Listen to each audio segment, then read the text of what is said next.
अच्छा अच्छा, ठीक है, क्लास शुरू होने वाली है, सीधे हो जाओ। अस्सलाम वालेकुम। आज डोडो बहुत खुश है। भला क्यों?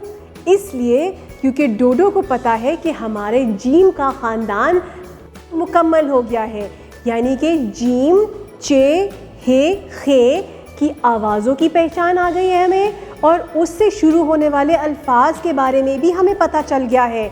और इतनी तस्वीरें हमने देख ली कि हम उन तस्वीरों के बारे में भी बात कर सकते हैं बहुत आराम से।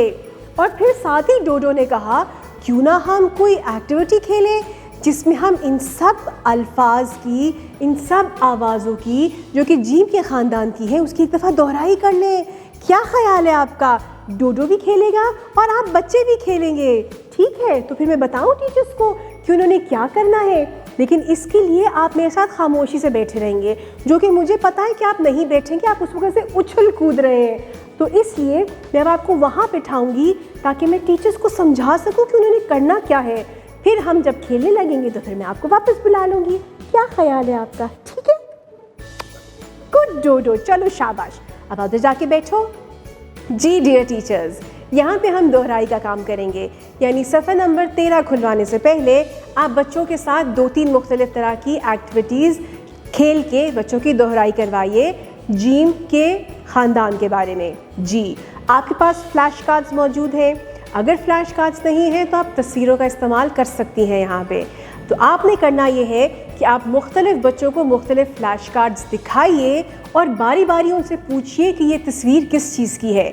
बच्चा आपको तस्वीर देख के बताएगा, उस तस्वीर का नाम लेके बताएगा कि ये खरगोश है, या ये चिड़िया है, या ये हलवाई है, या ये जहाज़ है, इसके बारे में बताएगा। और फिर आप साथ साथ बच्चों से पूछिएगा, चलो अब मुझे इसी तस्वीर की आवाज़ के बारे में बताओ कि ये तस्वीर किस आवाज़ से शुरू हो रही है। और बच्चा फिर आपको बताएगा कि ये ज की है, ह की है, ख की है, या च की है, ठीक है? ये वाली एक्टिविटी करवाएं।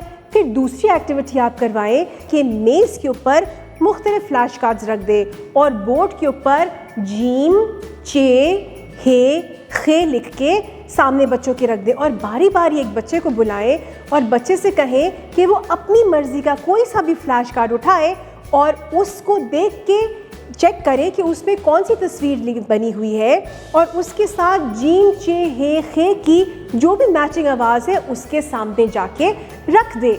और आपने ये एक्टिविटी उस वक्त तक करवानी है जब तक आपकी क्लास के सब बच्चे बारी बारी आके ये काम ना कर लें। इससे बच्चों को आवाज़ की दोहराई हो जाएगी और पुख्तगी आ जाएगी।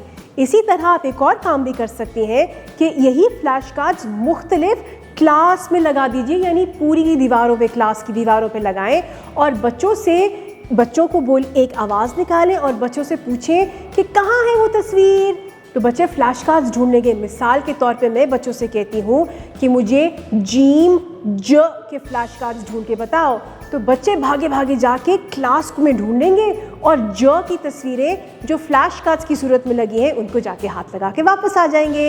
इस तरह मुख्तलिफ अंदाज में बच्चों की खेल भी हो जाएगा, बच्चों के अंदर एनर्जी भी आ जाएगी, बच्चों की बॉडी मूवमेंट भी हो जाएगी और बच्चों की रीइंफोर्समेंट भी। और इसके बाद हम चलेंगे अपने सफ़ा नंबर 13 की तरफ। सफ़ा नंबर 13 खुलवाइए। हमारी हिदायत कहती हैं, हरफ को तस्वीर से मिलाएं। हमारे पास यहाँ पे 4 हरूफ मौजूद हैं, जीम, चे, हे, खे, और उसके साथ ही हमारे पास 4 तस्वीरें मौजूद हैं। जी, बारी बारी बच्चों से तस्वीरों के बारे में बात कीजिए। पहली तस्वीर किस चीज़ की है? बिल्कुल चिड़िया की, दूसरी हलवाई की, तीसरी खरगोश की, और चौथी जहाज़ की। शाबाश।